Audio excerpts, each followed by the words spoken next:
Olá pessoal, tudo bom? Eu sou Diego Capibaribe, médico urologista, e hoje eu vim falar com vocês um pouquinho sobre dois procedimentos cirúrgicos que, já mais antigo e muito popular no tratamento do crescimento benigno da próstata, e um outro que vem surgindo, vem pegando tração e popularidade nos últimos anos.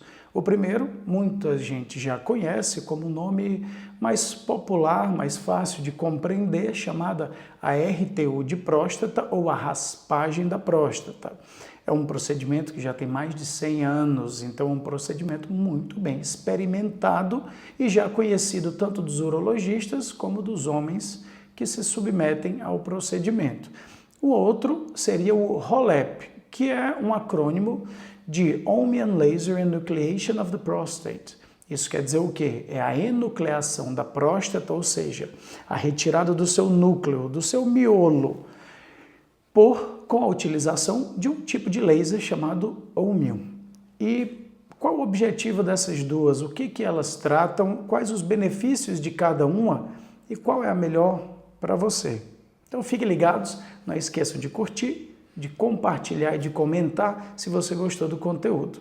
O problema da próstata ele é muito antigo e ele vem com a idade dos homens. Quanto mais velho o homem fica, mais a próstata vai dando defeito. Ao longo da vida ela vai crescendo, principalmente depois dos 40 anos. Você tem o que a gente chama de o despertar hormonal da próstata.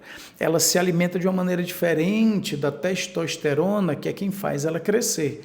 Pacientes que perdem a capacidade de produzir testosterona e não o repõem vão ter a próstata atrofiada. Aqueles que têm a testosterona normal, a partir de uma certa idade, começam a perceber que ela vem crescendo e às vezes vai dando alguns sintomas, como a dificuldade para esvaziar a bexiga.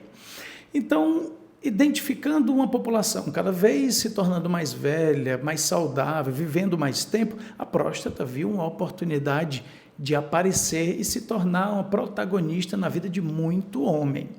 Necessidade de levantar à noite várias vezes, correr para o banheiro ou perder até a urina na roupa. Alguns pacientes precisam esperar alguns segundos, tentando relaxar ao máximo com a bexiga cheia, na tentativa de que o xixi comece a sair.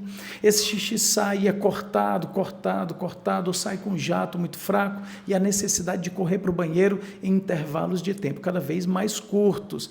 Esses são os sintomas principais de uma próstata que cresceu além da sua capacidade de urinar bem ou que cresceram para dentro do canal urinário e aí tornaram o canal urinário mais obstrutivo. E é como tentar aguar um jardim com uma mangueira que está dobrada lá no meio.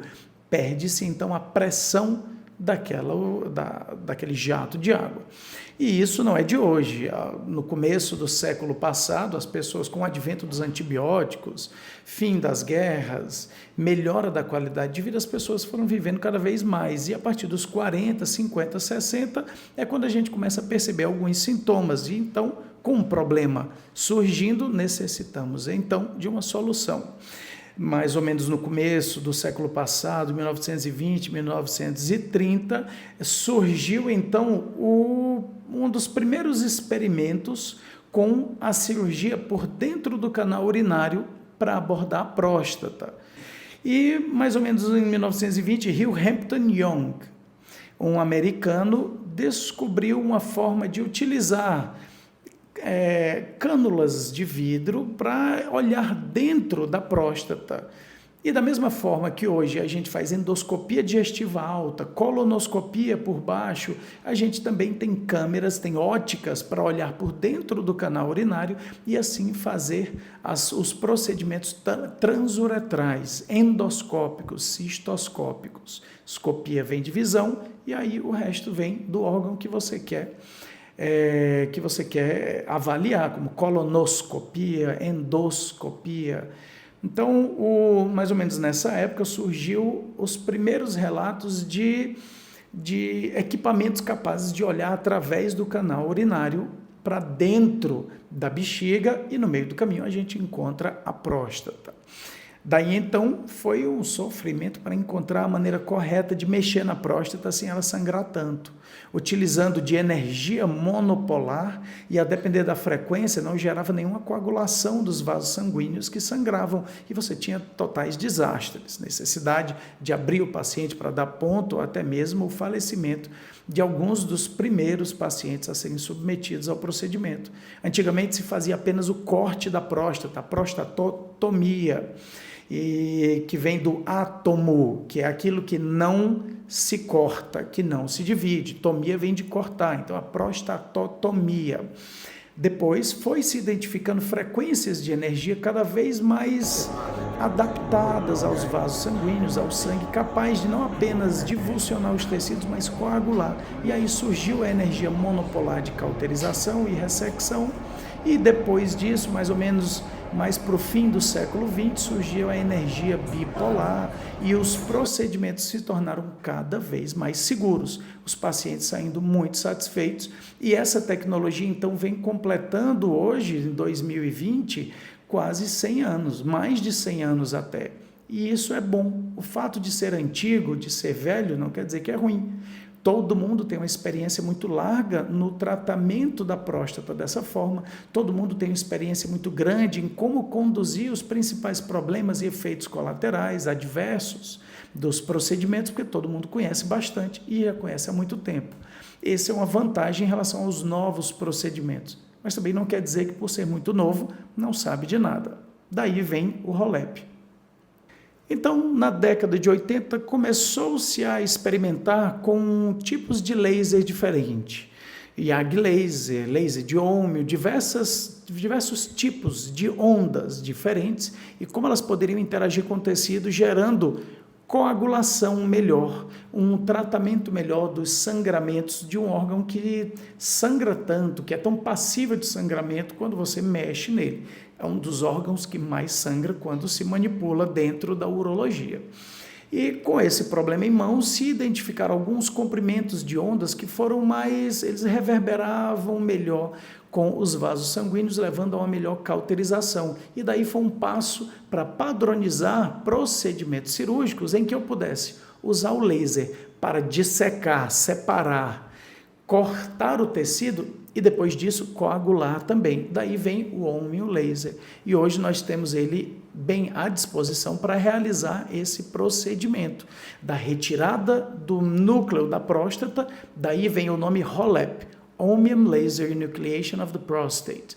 A próstata sendo enucleada utilizando esse tipo de laser, que é muito bom em coagular o tecido, dando ao cirurgião a capacidade de operar com um campo cirúrgico um pouco mais limpo e também dar alta para o paciente de forma um pouco mais precoce, mais cedo do que com a raspagem da próstata. Isso nos deu também a capacidade de operar próstatas maiores. Por quê? A raspagem da próstata requer mobilização, requer retirada de fragmentos que são do tamanho da alça. E essa alça não tem como ser muito grande. Então você vai retirando de pequenos fragmentos em pequenos fragmentos. E isso pode tornar a cirurgia muito lenta e demorada. E quando demora-se muito dentro do canal urinário, podemos ter lesão desse canal, gerando as estenoses, estreitamentos, que são cicatrizes circulares que vão apertar o canal e aí dá sintomas parecidos com os da próstata.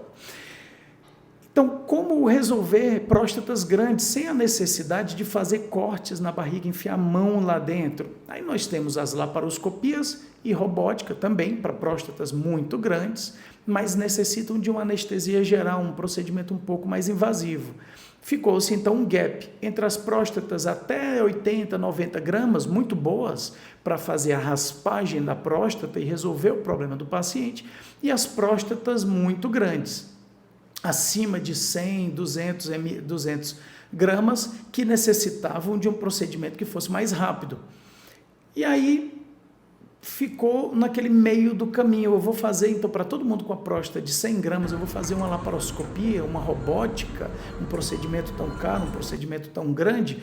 O que eu posso fazer? O que eu tenho de tecnologia para resolver esse paciente sem a necessidade de uma anestesia geral, um procedimento mais demorado? Surgiu então o Holmium Laser, surgiu então o HoLEP.